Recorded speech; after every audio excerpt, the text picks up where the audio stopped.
रोजगार नहीं छीन जाएगा। जैसे मैंने कहा कि बांग्लादेशी रोहिंग्या आए, सड़कों पे रहे, टेंट लगा के रहे, झुग्गी बना के रहे और उनको खाने पीने को पैसा नहीं मिला तो क्या किया? वो जिस्म फरोशी किया, वो लोगों के घरों में जाके अपने बहू बेटियों को बेचा। आप वही बेचवाना चाहते हैं? आप खुल्लम खुला लाइसेंस दे रहे हैं, जैसे जीबी रोड, जैसे पूना के अंदर भूतपेट, मंगलवाल पेट और तमाम जगह जो है वेश्यावृत्ति हो रही है। आप और वेश्यावृत्ति बनाना चाहते हैं तो आप जो है देश का जो संस्कृति हमारा है उस संस्कृति का कहीं ना कहीं आप हनन कर रहे हैं, मार कर रहे हैं। आप रोजी रोजगार की बात नहीं कर रहे। हमारे जो लोग हैं उनको जो है सही आप शिक्षा स्वास्थ्य नहीं दे रहे हैं और कह रहे हैं कि मैं शरणार्थियों को दूंगा। ये सब एक तरह से सम्मान कर रहा है मोदी। नमस्कार, मैं हूं आपके साथ एमडी कमर आलम। आप देख रहे हैं वर्ल्ड बेस्ट मीडिया। जो हमारे साथ बातचीत करने के लिए दुआ जी है। देश में सीए लागू हो चुका है, इसी के साथ हो चुका सियासी बार की शुरुआत, बार पलटवार की शुरुआत। अगर बात की जाए, देश में लोकसभा चुनाव का नज़दीक है और मोदी जी को कहना है कि शरणार्थियों को नागरिकता देकर उनका क्या सम्मान।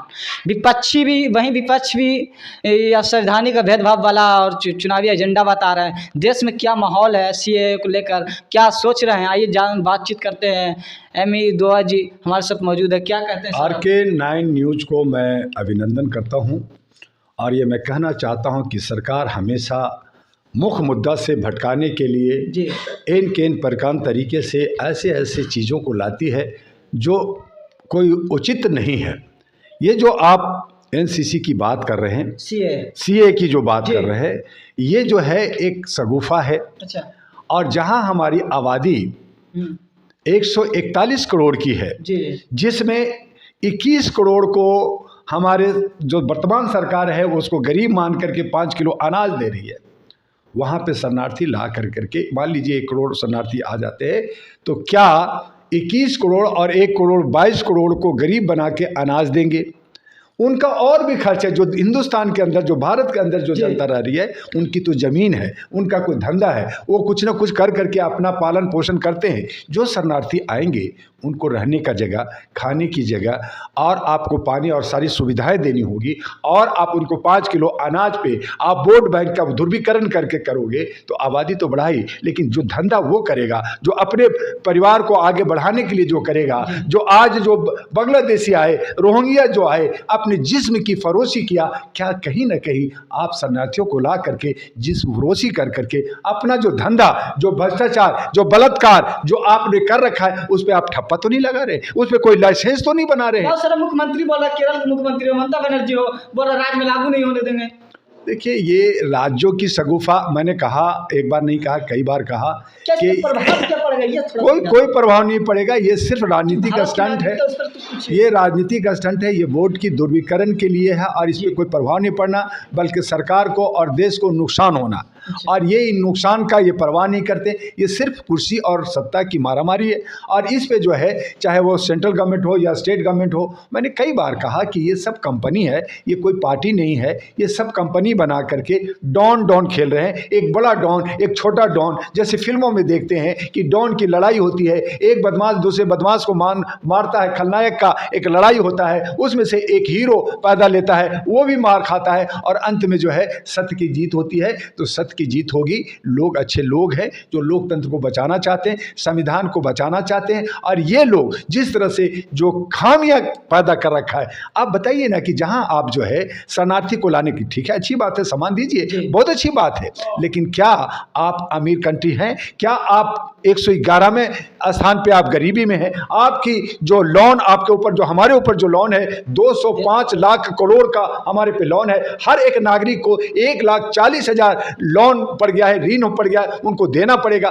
कहां से दोगे? आप महंगाई बढ़ाओगे, आप टैक्स बढ़ाओगे, तो आप कहीं ना कहीं हमें और जो है गरीबी के धरातल में डाल रहे हैं, गरीबी के धरातल में डाल रहे हैं और इस तरह से आप हमें गरीब से गरीब बना करके खत्म करने की कोशिश कर रहे हैं। तो ये कहां का न्याय है?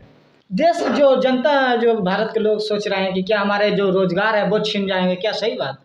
रोजगार किसी का नहीं, रोजगार नहीं छीन जाएगा।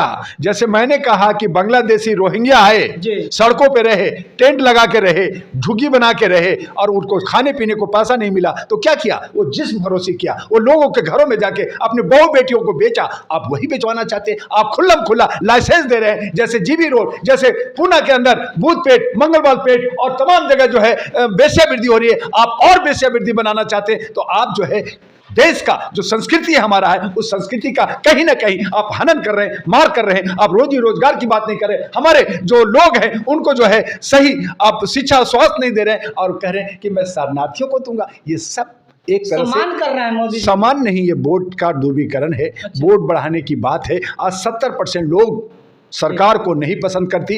30% लोग जो उनके अंधभक्त लोग हैं, जिनको चमचागिरी कहते हैं, जिनको जो है कुछ लोभ लुभावना दे रहे हैं, उसमें 1-2% और ऐड कर करके अपना जो है सत्ता में बने रहना चाहते, और इसके अलावा कुछ नहीं है। और मुख्य मुद्दा से जहां इलेक्ट्रो बॉन्ड की बात है, जहां ईवीएम मशीन की बात है, जहां पे आपका करप्शन की बात है, उन तमाम चीजों से हटा करके आप जो है कि मैं सम्मान देने जा रहा हूं, ये एक नफरत की राजनीति किया जा रहा है और इसको रंग दिया जा रहा है हिंदू और मुसलमान का। मुसलमानों को कोई लेना देना इससे मतलब नहीं, लाइए ना जिसको लाना, पूरे विश्व को भारत में पैदा कर। जनता के लोग का सोच है ना, क्या भारत की जनता की सोच? हमारा रोजगार छीन जाएगा, जो कुछ नहीं छीन जाएगा, नागरिकता मिल जाएगी, कुछ नहीं छीन जाएगा, बल्कि अयासियां बढ़ जाएगी, लड़कियां सप्लाई होगी।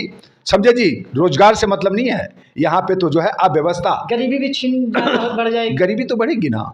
ये तो अभी कह रहे हैं कि हमारे 5 करोड़ गरीब हैं देश के अंदर। जब 5 करोड़ गरीब देश के अंदर हैं, तो आप 21 करोड़ गरीब को आप अनाज कैसे दे रहे?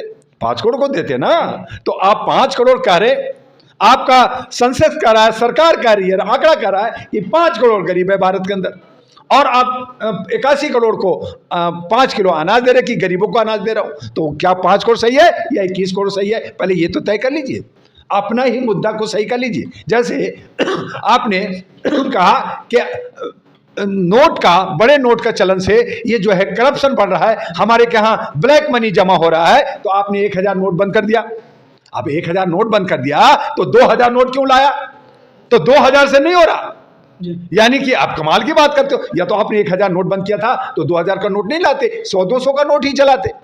तो आप कहते कुछ है, करते कुछ है, जनता को समझ में नहीं आता, जनता दिग्भ्रमित होता है और कहीं ना कहीं बढ़ जाता है। और इसका फायदा जो है ये प्रशासन, शासन जो चलाने वाले हैं, वो अपनी गद्दी की और सीट की बचाव में अपनी रोटी सेकते रहते हैं। विपक्षी लगातार बार कर रही है, पलटवार को कौन है विपक्ष? कौन है? कांग्रेस की बात करें, चाहे जो भी बड़े बड़े नेता हो। कौन है बड़े नेता? कौन? अरे सुनिए भाई, ओवैसी हो, जर्नलिस्ट महोदय, आज नेता कौन है? कहाँ है? राजधानी के भेदभाव वाली जो पूर्ण है वो है, हम लाया जा रहा है, बोर्ड है, चुनावी एजेंडा है ये। देखिए, जो सत्ता में बैठे हैं, जो कहते हैं कि बीजेपी सरकार है, मैं कहता हूँ बीजेपी सरकार नहीं है।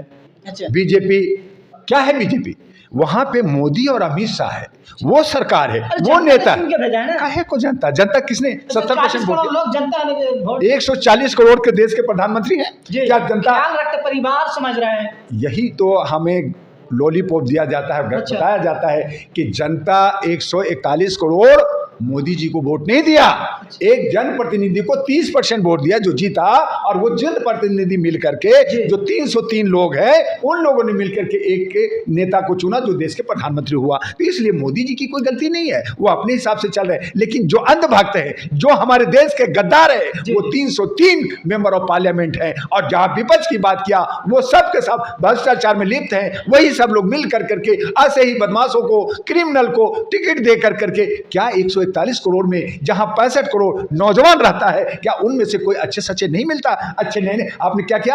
आप चीफ मिनिस्टर के बेटा को सीट दे दिया, आपने मिनिस्टर के बेटा को दे दिया, गुंडे बदमाश को दे दिया, जो करोड़ों रुपया दिया उनको टिकट दे दिया, और उन्हीं के बीच में चाहे वो पक्ष या विपक्ष या कोई भी हो, ये सब मिल करके एक ही थाली के चट्टे बट्टे लोग ये शासन करते रहते हैं। क्या और लोग नहीं मिलते? क्या दुआ नहीं मिलता? क्या और नहीं मिलता? दुआ से बात क्यों नहीं करता? क्योंकि उन्हें डर हो।